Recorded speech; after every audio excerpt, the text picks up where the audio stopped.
क्या है ये बेसिक सा सवाल कि डब्ल्यूपीसी कौन है, आपको लाइसेंस क्यों चाहिए? दो बेसिक सवाल है। तो सबसे पहले चलते हैं, हम जवाब ढूंढते हैं कि ये डब्ल्यूपीसी है कौन। डब्ल्यूपीसी कौन है ये जानने से पहले हमको जानना पड़ेगा कि यूएनओ कौन है, यूनाइटेड नेशन। क्या जानना पड़ेगा हमको? यूनाइटेड नेशन कौन है। यूनाइटेड नेशन आपने सुना होगा, जैसे गांव में हमारे सब लोग मोस्टली गांव से ही बिलोंग करते होंगे, क्यों Chandan ji, Ankit, Abhishek, yes sir, Vidhi? Yes sir, yes. तो गांव में हमारा जो है ना पंचायत होता है। पंचायत में क्या है कि बड़े बड़े मतलब लोग, बड़े बड़े बुजुर्ग टाइप लोग बैठते हैं। उनका क्या काम है? गांव में शांति व्यवस्था बनाए रखने का काम उनका है।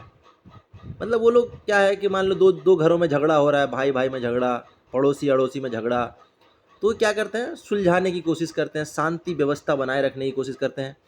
ये शांति व्यवस्था बनाए रखने के चक्कर में वो लोग क्या करते हैं? प्रोसीजर, गांव में कुछ कायदे कानून बनाते हैं जिसको गांव वालों को फॉलो करना पड़ेगा। इससे क्या है? गांव में शांति व्यवस्था बनी रहेगी। उसी तरीके से इंटरनेशनल लेवल में ये काम कौन करता है? United Nation organisation.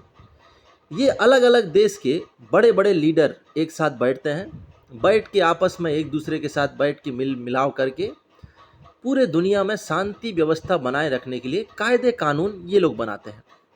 अब इन्होंने देखा कि टेलीकम्युनिकेशन जो है एक मेजर मीडियम है इंफॉर्मेशन को पास करने के लिए पॉइंट ए से पॉइंट बी। तो इन्होंने कहा कि टेलीकम्युनिकेशन को कंट्रोल करना जरूरी है, क्योंकि इंफॉर्मेशन सही गलत अच्छा बुरा पास हो सकता है। तो इसीलिए टेलीकम्युनिकेशन को यूनाइटेड नेशन ने डिसाइड किया कंट्रोल करना जरूरी है।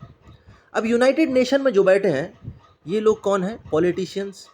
ये लोग तो कंट्रोल करेंगे नहीं, इनका काम है लोगों से काम करवाना। अब इन्होंने क्या किया, किसने? यूनाइटेड नेशन ने एक डिपार्टमेंट बना दिया जिसका नाम है ITU, इंटरनेशनल टेलीकम्युनिकेशन यूनियन। क्या नाम है इसका? International telecommunication union. किसने बनाया? यूनाइटेड नेशन, यूएनओ ने। कहाँ पे? जेनेवा, स्विट्जरलैंड नाम का एक जगह है, बढ़िया सी जगह देख रहे हैं आप, एकदम पहाड़ी इलाका, घर बिल्डिंग एकदम समुंदर किनारा। यहाँ पे इन्होंने बना दिया ITU का हेड ऑफिस। किस लिए? इनको जिम्मेदारी दे दिया गया कि पूरे दुनिया में कम्युनिकेशन को कोऑर्डिनेट यानी कंट्रोल करने का काम इनको दे दिया गया। अब ये बेचारे इकलौते लोग यहाँ बैठ के क्या पूरे दुनिया का कम्युनिकेशन कंट्रोल कर लेंगे ये लोग अकेले? क्यों अभिषेक? नहीं सर। लेकिन इन्होंने किया। कैसे किया आइए देखते हैं। ये जो पैराग्राफ आप अभी देख रहे हैं ना, इस पैराग्राफ में कई सारे इन्फॉर्मेशन है, ये अभी हम देखेंगे। तो सबसे पहले यूनाइटेड नेशन यूएनओ ने बनाया किसको? ITU को। किस लिए? पूरे दुनिया में यानी इंटरनेशनल लेवल में टेलीकम्युनिकेशन को क्या करने के लिए? कोऑर्डिनेट यानी कंट्रोल करने के लिए। कब बनाया था? 1865 में बनाया था। हेड ऑफिस कहाँ पे है? जेनेवा, स्विट्जरलैंड में। कितना पॉइंट आपको मिल गया? अभी 4-5 पॉइंट मिल गया। Important WPC question.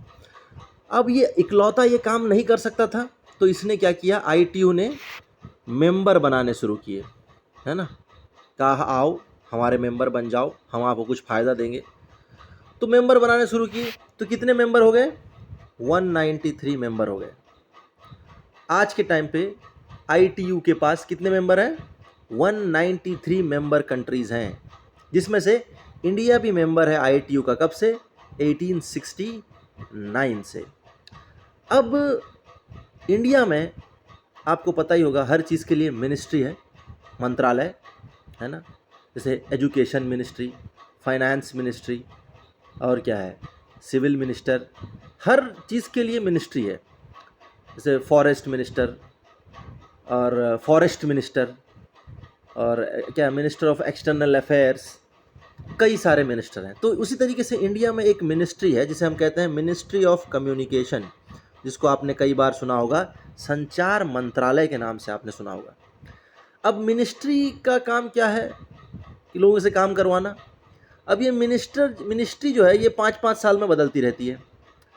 तो ministry of communication government of India ने क्या किया, एक डिपार्टमेंट बना दिया जिसका नाम है WPC, wireless planning and coordination. कब बनाया? 1952 में। अब इसको इन्होंने क्या किया, लिंक कर दिया ITU के साथ। अब ITU क्योंकि उसको बनाया गया है दुनिया में कम्युनिकेशन को कंट्रोल करने के लिए। अब कंट्रोल करने के लिए ITU क्या करेगा, पॉलिसी बनाएगा, रेगुलेशन बनाएगा ITU। अब उन पॉलिसी को, रेगुलेशंस को मेंबर कंट्री को फॉलो करना पड़ेगा।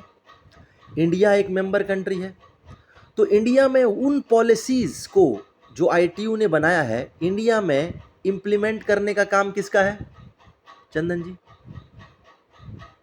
किसका होगा उन पॉलिसीज़ को इंडिया में इम्प्लीमेंट करने का? किसका होगा अंकित? WPC का, एब्सोल्युटली करेक्ट है ना। चलिए अब आते हैं हम अपने पॉइंट पे। तो अगर आपसे कोई पूछे हु इज़ WPC, सीधा सीधा जवाब है WPC wireless planning and coordination. किसने बनाया है? मिनिस्ट्री ऑफ कम्युनिकेशन ने। किस लिए? ये बना था 1952 में। ये इसलिए बना था कि ये इम्प्लीमेंट करता है पॉलिसीज़ को, इंडिया में इम्प्लीमेंट करता है जो ITU ने दिया है, कम्युनिकेशन से रिलेटेड पॉलिसीज़ को ये इंडिया में इम्प्लीमेंट करता है, उसके साथ साथ कम्युनिकेशन को रेगुलेट करता है। अब आपको ITU कौन है ये भी पता चल गया, इंटरनेशनल टेलीकम्युनिकेशन यूनियन। कब बना था, किसने बनाया था, क्यों बनाया था? जवाब दे पाएंगे अगर DGC वाले पूछते हैं? क्यों? Yes sir. विधि जवाब दे पाएंगे? तो पहले सवाल का जवाब आपको मिल गया, हु इज़ WPC। अब चलते हैं why you need this licence. ये मैंने आपको डेमो क्लास में बताया था कि एक रेडियो रेगुलेशन है, रेडियो रेगुलेशन 44 आर्टिकल 34 54 2। ये कहता है कि जो भी इंडिविजुअल, जो भी आदमी जो जहाज़ में रेडियो इक्विपमेंट लगा है उसको अगर इस्तेमाल करना चाहता है, उसके पास ये RTR लाइसेंस होना चाहिए। यानी RTR लाइसेंस होल्डर ही उन रेडियो इक्विपमेंट का इस्तेमाल कर सकते हैं। क्या अंकित ये पढ़ेंगे मेरे लिए, क्या लिखा हुआ है? Yes sir, as per radio regulation 44 article 3454 restrict the holder of radio telephony license holder from tuning the airborne transmitter equipment directly. Correct. तो अब देखो, अब ये जो काम है WPC के से हट कर DGC को चला गया है, जा रहा है अगले अटेम्प्ट में, दिसंबर से DGC कंडक्ट करेगा, है ना। Yes, sir. ये कुछ ऑफ द रिकॉर्ड कुछ बातें करेंगे इस बारे में कि जिस एग्जामिनेशन को सदियों से 500 रुपये में WPC करा रहा था, आज अचानक से वही एग्जामिनेशन DGCA के पास जाते ही फीस इतना बढ़ क्यों गया? ऐसा क्या हो गया? कौन से लेवल का ये लोग एग्जामिनेशन ले रहे हैं, या क्या साबित करना चाहते हैं? सोचने वाली बात है कि नहीं चंदन जी, है ना। Yes, sir. तो मैं तो कहूँगा कि ये शोषण है, ऑन रिकॉर्ड शोषण है ये, और कुछ नहीं। एक ऐसा डिपार्टमेंट सिविल एविएशन जिसको प्रमोट करना चाहिए कि लड़के और आएँ इस चीज़ में इन्वॉल्व हो, एविएशन इंडस्ट्री ग्रो करे, ये लोग 2,500 हज़ार 5,000 हज़ार रुपये एग्जामिनेशन फ़ीस रखते हैं। क्या हमको वहाँ पे वो लोग लंच डिनर करवा रहे हैं बिठा के? नहीं सर। एक एग्जामिनेशन फ़ीस 5,000, जो एग्ज़ाम कई सदियों से WPC वाला करवा रहा है, मतलब कई सालों से WPC वाला करवा रहा है 500 रुपये में, उसको ये लोग बढ़ा के 2,500, पार्ट 1 के लिए 2,500, पार्ट 2 के लिए पता नहीं क्या है इनका, है ना। चलिए आगे बढ़ते हैं, कोई बात नहीं, आम लोग हैं हम, झेलना पड़ेगा हमको। तो चलिए आगे बढ़ते हैं। WPC के बारे में आपको क्लियर हो गया, अब तक तो यही करवा रहे थे, अब DGC वाले करवाएंगे। नेक्स्ट क्या है? Who is ICAO, international civil aviation organisation. ये सवाल भी कई बार पूछा जाता है पार्ट 2 में। अब जब सिलेबस बदलेगा तो हम ये चीज़ें भी, नोट्स भी बदलेंगे, लेकिन हैदराबाद अटेम्प्ट तक तो यही हमको पढ़ना पड़ेगा, यही हमारा सिलेबस है। चलिए, who is ICAO, international civil aviation organisation. इसको भी किसने बनाया है? यूनाइटेड नेशन ने। तो ये कौन हुआ? यूनाइटेड नेशन का एजेंसी। जैसे WPC, ITU को किसने बनाया चंदन जी? UNO ने। तो ITU भी UNO का एजेंसी हुआ। उसी तरीके से ICAO, इसको किसने बनाया है? इसको भी यूनाइटेड नेशन ने ही बनाया है। किस लिए? सिविल एविएशन से रिलेटेड सारे कायदे कानून बनाने के लिए। कब बना था ये ICAO? 1944 में। थोड़ा सा ध्यान समझिएगा इस बात को। ICAO को बनाया था विधि यूनाइटेड नेशन ने। कब? 1944 में। किस लिए बनाया था? कि सिविल एविएशन से रिलेटेड स्टैंडर्ड्स बनाने के लिए, रेकमेंडेड प्रैक्टिसेस बनाने के लिए, प्रोसीजर्स, इंफ्रास्ट्रक्चर, प्रोसीजर्स, ये प्रोसीजर मतलब border crossing procedure, flight inspection procedures, ये सब कायदे कानून बनाने के लिए। किसके कायदे कानून? सिविल एविएशन से रिलेटेड कायदे कानून बनाने के लिए ICAO को बनाया गया था। किसके द्वारा बनाया गया था? यूनाइटेड नेशन के द्वारा 1954 में। अब ये जो कायदे कानून बनाएगा उसको फॉलो कौन करेगा? ऑब्वियसली मेंबर कंट्रीज फॉलो करेंगे। कुल मिला के आज के टाइम पे ICAO के पास भी 193 मेंबर कंट्री है, जिसमें से इंडिया भी एक मेंबर कंट्री है। तो ये जो ICAO का हेड ऑफिस है कहाँ पे है? मॉन्ट्रेला, क्यूबा, कनाडा। ये आपने अपने ट्रेनिंग के सेशन में पढ़ा होगा। मॉन्ट्रेला, क्यूबा, कनाडा ICAO का हेड ऑफिस है। ICAO क्या करता है? इसको 1944 में बनाया गया था। सिविल एविएशन से रिलेटेड सारे कायदे कानून, जैसे कि border crossing procedure, flight inspection procedure, unlawful interference में क्या एक्शन लेना चाहिए वो procedures, infrastructure, standards, recommended practices concerning to navigation, concerning to airport, ये सब ICAO बनाता है। इसके 193 193 मेंबर कंट्रीज हैं। अब ये जो भी प्रोसीजर्स बनाता है उन मेंबर कंट्रीज को फॉलो करना पड़ता है, करेक्ट? अब मुझे ये बताइए चंदन जी, अंकित, कि इंडिया भी मेंबर है ICAO का, तो जो भी पॉलिसीज, प्रोसीजर, स्टैंडर्ड्स ICAO देता है, इंडिया में उसको इम्प्लीमेंट कौन करता है? कौन करता है?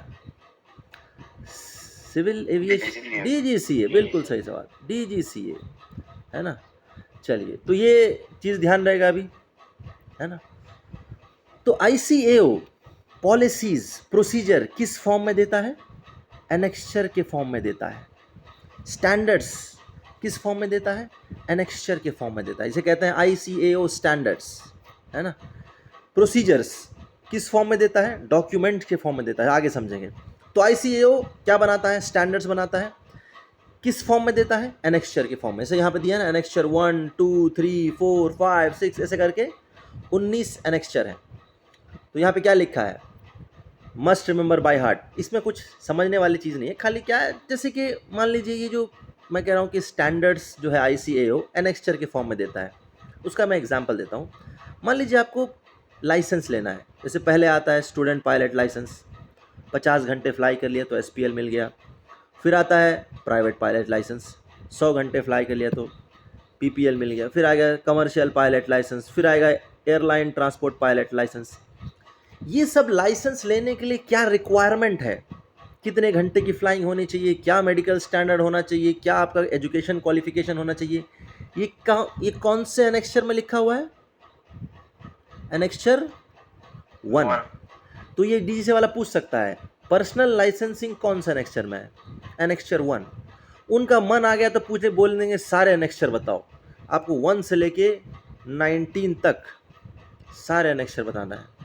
अब जैसे एक और एग्जांपल, आपको जहाज़ का रजिस्ट्रेशन करवाना है ना, तो उसमें नेशनैलिटी मार्किंग लिखवाना है, तो कौन से एनेक्स्चर में पूरा प्रोसीजर्स दिया गया है? बताइए। एनेक्स्चर 7। ये पढ़ा होगा आपने अपने मॉड्यूल के टाइम में, है ना।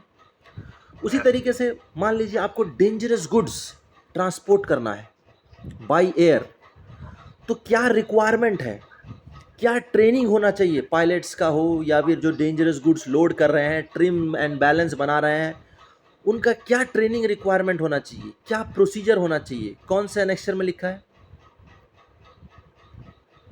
बताइए।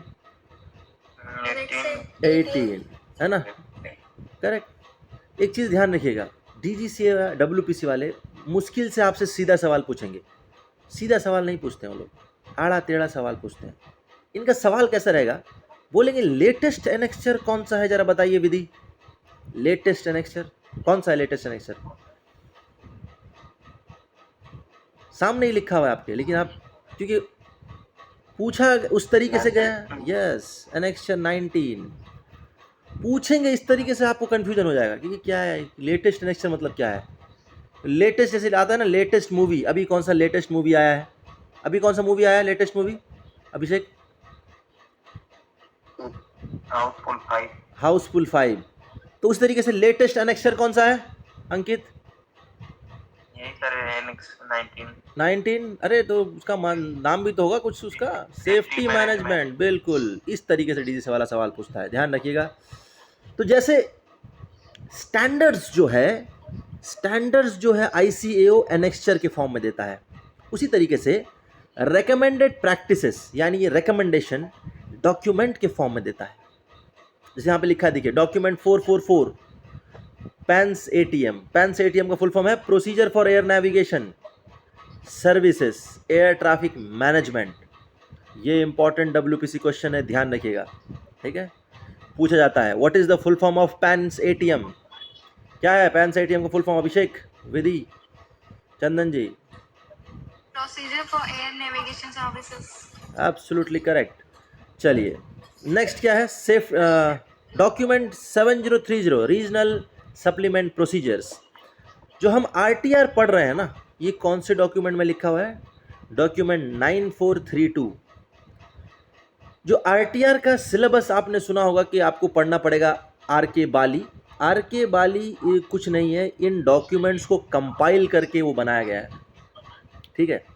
तो जितने भी डॉक्यूमेंट्स आप देख रहे हैं, ये 5 है, ये सारा का सारा डॉक्यूमेंट आपको बाय हार्ट करना है, रट लेना है। डीजी से वाला पूछ सकता है, वो पूछ सकता है सीधे सीधे पूछेगा सारे डॉक्यूमेंट बता दो, ऐसे बोलेगा। आप बोलोगे अरे क्या बोल रहा है, सारे डॉक्यूमेंट बता दो? किसके डॉक्यूमेंट? एयरक्राफ्ट के डॉक्यूमेंट, मेरे डॉक्यूमेंट, आपके डॉक्यूमेंट, किसके डॉक्यूमेंट? डीजी से वाला ऐसे पूछेगा, बोलेगा आपसे सारे डॉक्यूमेंट बता दो, तो आप हो जाओगे कन्फ्यूज, किसका डॉक्यूमेंट बताना है? एयरक्राफ्ट का डॉक्यूमेंट बताना है, आपका डॉक्यूमेंट बताना है, मेरा डॉक्यूमेंट बताना है, मेरे घर वालों का बताना है, किसका बताना है? किसका बताना है चंदन जी? ICAO डॉक्यूमेंट बताना है ना? क्या है डॉक्यूमेंट 444 क्या है, डॉक्यूमेंट 7030 क्या है, डॉक्यूमेंट 4932 क्या है, डॉक्यूमेंट 8400 क्या है, ये सारे डॉक्यूमेंट, ये डॉक्यूमेंट धीरे धीरे हम आगे भी पढ़ेंगे, है ना? क्लियर है इतना? चलिए अब देखो, मैंने जैसे कहा था ना, डीजी से वाला सीधा सवाल आपसे नहीं पूछता है, सवाल उसका हमेशा होगा टेढ़ा। वो पूछेगा what is the difference between document and annexure. कई बार ये क्वेश्चन आया है, अगर आप लोगों ने ग्रुप्स वगैरह में देखा हो, ऐसा पूछता है difference between document and annexure, है ना? तो क्या डिफरेंस है, ये थोड़ा सा इसको हटाता हूँ, ये गलत लिखा हुआ है। हाँ, तो क्या डिफरेंस है मैं आपको समझाता हूँ। देखो जैसे अभी हमने क्या करना है, हमारे जहाज़ से डेंजरस गुड्स ट्रांसपोर्ट करना है, तो उसके लिए अप्रूवल चाहिए अंकित। अप्रूवल के लिए हम क्या, अप्रूवल क्या है? एक पीस ऑफ पेपर है जिसमें लिखा हुआ है हाँ भाई आपका जहाज़ डेंजरस गुड्स लेके जा सकते हैं, है ना? तो ये डॉक्यूमेंट कौन देता है? रेगुलेटरी अथॉरिटी, है ना? यानी DGCA, ठीक है। और इस डॉक्यूमेंट को लेने के लिए कुछ ना कुछ रिक्वायरमेंट तो फुलफिल करना पड़ेगा। नहीं ऐसे ही जहाज़ खड़ा कर दिया, बोलेंगे हम डेंजरस गुड्स ले जाएंगे, DGCA बोला हाँ लेके जाओ ये लो डॉक्यूमेंट, ऐसा बोलेगा क्या? इसके लिए क्या होना चाहिए? इसके लिए आपका ट्रेनिंग होना चाहिए, क्या क्या वो कंप्लायंस है वो होना चाहिए, है ना? तो क्या कैसे हमको डेंजरस गुड्स ट्रांसपोर्ट करना है, वो प्रोसीजर कहाँ लिखा हुआ है, वो गाइडेंस कहाँ लिखा हुआ है? एनेक्चर 18। तो एनेक्चर क्या है? एक गाइडेंस है, सिंपल, है ना? डॉक्यूमेंट क्या है? एक अप्रूवल है, जो हमको कौन देता है? Regulatory authority. जैसे कि एग्जाम्पल तौर पे आपका जहाज़ का एयरवर्दीनेस सर्टिफिकेट कौन देता है अभिषेक? रेगुलेटरी सर्टिफिकेट ले लिया, तो सर्टिफिकेट को बनाए रखने के लिए आपको पीरियोडिक मेंटेनेंस दिखाना पड़ेगा, CRS इशू करना पड़ेगा, बार बार मेंटेनेंस करना पड़ेगा, है ना?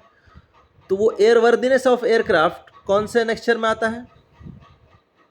एनेक्चर 18, हाँ सॉरी एनेक्चर 8, है ना? तो यानी हम ये कह सकते हैं डॉक्यूमेंट क्या है? एक अप्रूव्ड चीज़ है जो रेगुलेटरी अथॉरिटी देता है। एनेक्चर क्या है? गाइडेंस है उस डॉक्यूमेंट को लेने के लिए या उस डॉक्यूमेंट का अप्रूवल को बनाए रखने के लिए। ध्यान रहेगा? हाँ, ध्यान रहेगा चंदन जी?